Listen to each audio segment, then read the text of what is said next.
you guys a couple seconds to get going. Are you good on framing, or you need to be a little tighter?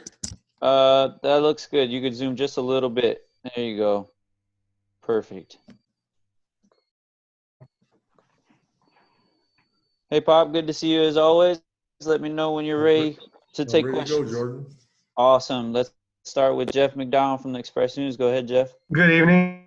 I was just wondering your thoughts on Brett Brown stealing Ime Udoka from you over the season. He's always been a dirty dog. My buddy Brett.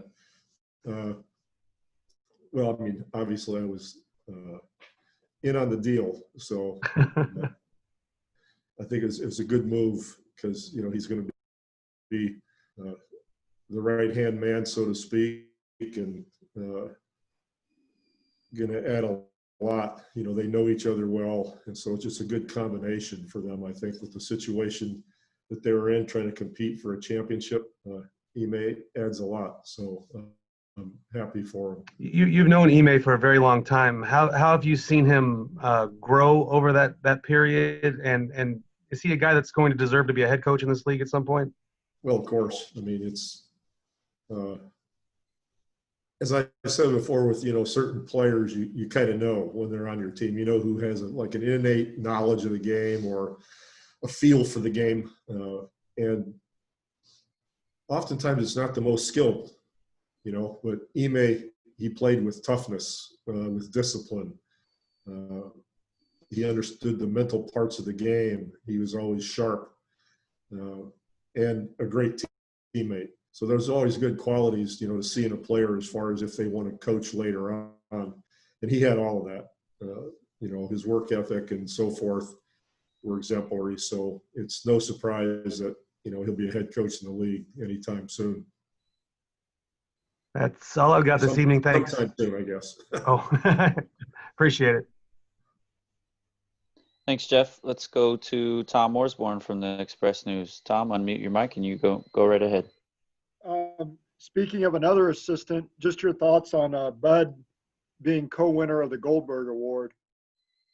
Well, you know, it's deserved. He's done a masterful job of, you know, taking a program and changing direction, so to speak, doing what needed to be done to make it a championship caliber team. So not a surprise, but very richly deserved.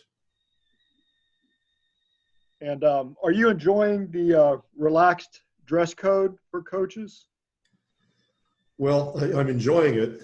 I think everybody's enjoying it because it's basically it's logical. You know, it makes everybody have a lot more time to concentrate on the task at hand, not be worrying about shirts and ties and socks and shoes that match your belt and carrying stuff on and off planes and, you know, all that kind of stuff. So I hope it continues because it's practical. Everybody still looks sharp, and I don't think the absence of suits takes away from the image of the game at all. Thank you. Thanks, Tom. Let's go to Tom Petrini from Ken's 5. Tom, go ahead. How you doing, Coach? Last night, when Jakob Poeltl was on the floor, you guys outscored the Grizzlies by 25 points, even though he only had 6 points. What does he do that doesn't show up in the stat sheet? And what have you told him ahead of this matchup against Joel Embiid? I've told him nothing about tonight. I said, just don't get hurt. Joel's a pretty big boy. I mean, Jakob's pretty skinny. So, you know, he's going to use his wits and his ability to understand spacing and anticipation to do the best he can, you know, against somebody who's about twice as strong as he is. So it'll be a tough matchup for him. But what he does is all the clean up, paint up, fix up kind of things. You know, he sets good picks. He knows when to roll. He looks for other people on the court. He runs the floor. He protects the rim. This makes the game a lot easier for everybody else. Thanks, Tom. Let's go to Francisco from Univision. Go ahead, Francisco. Hey, Coach. How are you? Just again, going back to the racial injustice, how you mentioned it. I'm curious on how much does the Latino community should get involved in this movement, and how is this a movement for your voice rebounds all the way to Mexico and not much of a fan base in those countries, where there's social injustice as well. What's your message to those countries as well and the Latino fan base? Well, this is black and brown people are the two major groups that suffered these injustices. Obviously, the black population hundreds of years, but brothers and sisters have suffered the same discriminations in a lot of ways that reflect the same system that has created such inequality in wealth across the board for black and brown people. You could just look at the border and you can see what the treatment is like. From day one, when our president discouraged a Mexican judge because of his ruling, and his actions at the border are well documented, and we've all seen it. But the population that is a brown community has suffered no systemic type racism in many ways. It's been more intense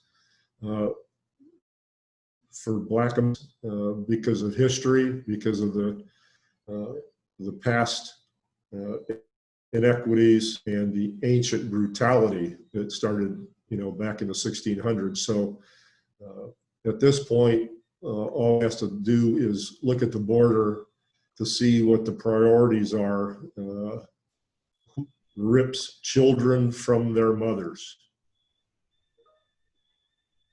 Sane, balanced, empathetic,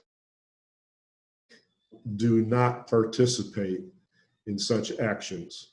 And you see what we're held to every day to observe. And it's one of those things, you're a white person and you observe or hear about something that happens in the black community, and there's absolutely no way in hell that you can feel it in your bones.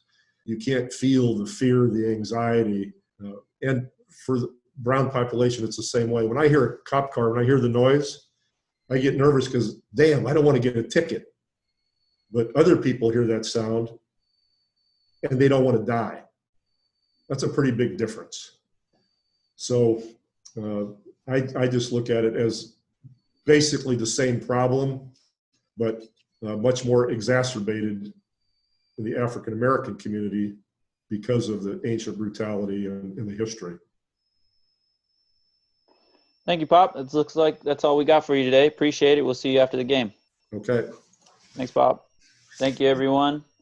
We'll get this